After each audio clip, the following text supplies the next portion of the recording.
Hello and welcome to Quick Charge by Electrek, keeping you in the fast track with daily EV and green energy news. I'm Mikey G, and it's Saturday, May 8th. Tesla has brought the Tesla Cybertruck Prototype in a rare outing to New York City, as Elon Musk is in town to film Saturday Night Live. As we previously reported, Tesla unveiled the Cybertruck back in 2019 and only had one known prototype of the pickup. And now we learn that it showed up in New York at the same time as Musk, who is in town for the show. It appears to be the same prototype as the one originally unveiled, and not the updated version which Elon Musk has been talking about for a while now. The updated version of the Cybertruck was first supposed to be unveiled late last year, but has since been delayed after Musk said that it will likely be unveiled in the second quarter. Tesla's Supercharger Network has now reached a total of 25,000 chargers, a big milestone for the fast-charging network. Back in 2012, Tesla began construction of the network, which at the time seemed like a pipe dream, but now the automaker has peppered them throughout the first world. The 25,000 supercharger stalls are at just over 2,700 stations. The automaker is planning many more this year. Tesla is set for another fight against unionization, this time over Gigafactory Berlin. IG Metall, a powerful union in the German auto industry, confirmed that it wants to have a worker council at the factory. For years, United Auto Workers in America tried to unionize Tesla's Fremont factory, and the automaker fought against it. So much so that Tesla was recently found to have violated labor laws based on rulings by the National Labor Relations Board. In Germany, Tesla ran into a unionization effort in 2017, but they managed to avoid IG Metall getting into its German operations by offering a salary increase and stock options to its employees. And now IG Metall is back on the offensive, and Tesla is getting closer to opening Gigafactory Berlin. This is a significant increase to the workforce in Germany. In Germany, Tesla plans to eventually employ over 10,000 people for its manufacturing efforts. As expected, Tesla believes that employees are better off without a union. Tesla is being a little more cautious about its full self-driving timeline with regulators than with the public. This is according to a newly released memo from the meeting between Tesla and the California DMV. Plainsight, a website that focuses on making legal documents public through Freedom of Information requests, had previously released emails between the California DMV and Tesla that went viral in the media. The emails were about the release of Tesla's full self-driving beta, and they confused many because they were more cautious about describing the features in the full self-driving package. And now it's happening again. In the comments that were released, Tesla's director of autopilot software said, quote, "Tesla couldn't say if the rate of improvement would make it to level 5 by the end of the calendar year." Now, other media outlets are running with this comment, saying that it shows that Tesla may not reach level 5 by the end of the year. Naturally, engineers will be extremely cautious about releasing promises to authorities, and by Elon Musk's nature, promises are made in full confidence.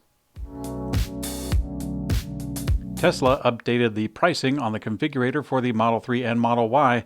This is across the product lineup.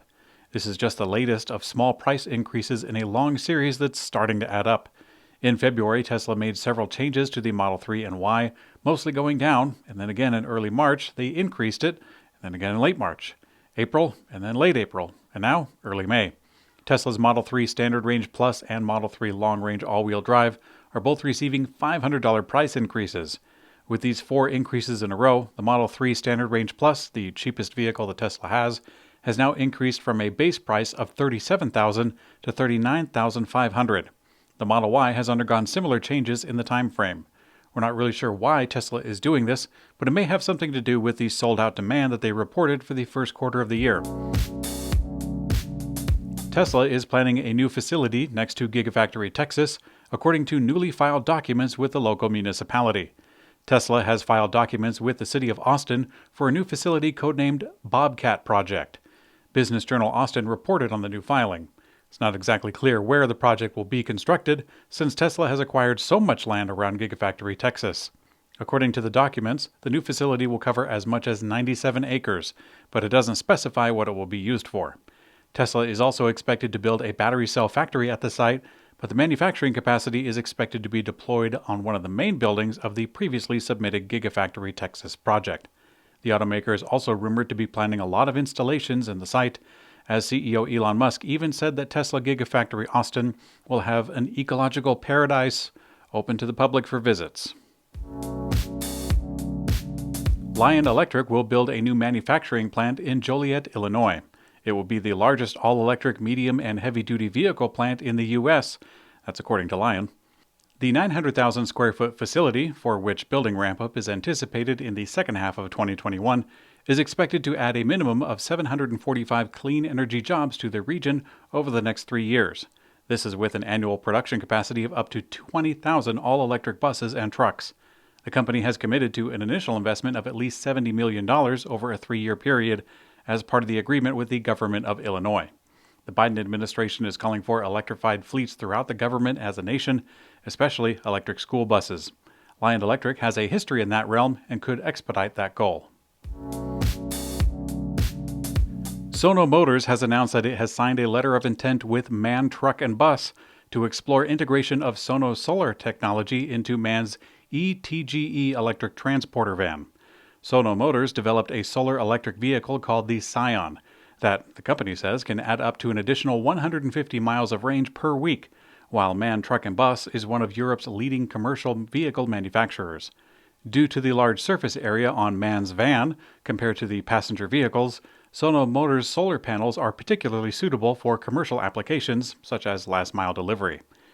The companies plan to investigate 3 separate applications surrounding solar implementation of the van: the MAN ETGE panel van, the MAN ETGE Combi with a powerful on-roof air conditioning system, and the MAN ETGE van with a refrigeration system. The recent Chevrolet Bolt fire on May 1st of 2021 occurred just days after the so-called final fix for the fire was announced from General Motors. We sat down with the owner of the vehicle to discuss what happened to tell the inside story, and we try to find some answers. We have the full first-hand story on our site, electrek.co, but here are some key takeaways on the condition of the car in summary. The temporary recall fix had already been applied. The owner did not charge to 100% often, if ever. Even if he did, the initial recall would have limited that. The car was typically charged when it got down to about 30 miles of range and left stop between 160 and 180, about 65 to 75%. The car was rarely used, only 19,000 miles over 2.5 years of ownership. The car was not in a damaged condition, and it had not been driven that morning and was unplugged at around 75% state of charge. The car was unplugged at the time of the fire and had been for several hours. After examining this and other Chevy Bolt fires, Electrek's Sean Graham noticed a trend. Quote, 5 of the now 7 fires all had charging patterns similar to how people use gas. They let it run down and only charge it once it's near empty. This sort of cycling is known to be much harder on the battery than shallow discharges. In fact, studies show that shallow discharges with more frequent charges have a significantly less degradation than larger discharges at less frequent charging. Formula E returns to Monaco this weekend, but it's different this time. Rather than racing on an abridged version of the track as they have before, they will finally race on the full version of the most famous racetrack in the world. And now the 2 series will race on the same track for the first time. We'll get a better comparison between relative speeds. There are enough differences to separate the two, such as tires, low speed, and budget constraints, but either way you can watch the highlights of the races for both gas and electric on YouTube, and you can show your support for viewership of electric cars. Thanks for watching Quick Charge by Electrek. We also have an audio version on your favorite podcast player. I'm Mikey G, and I hope you have a great day.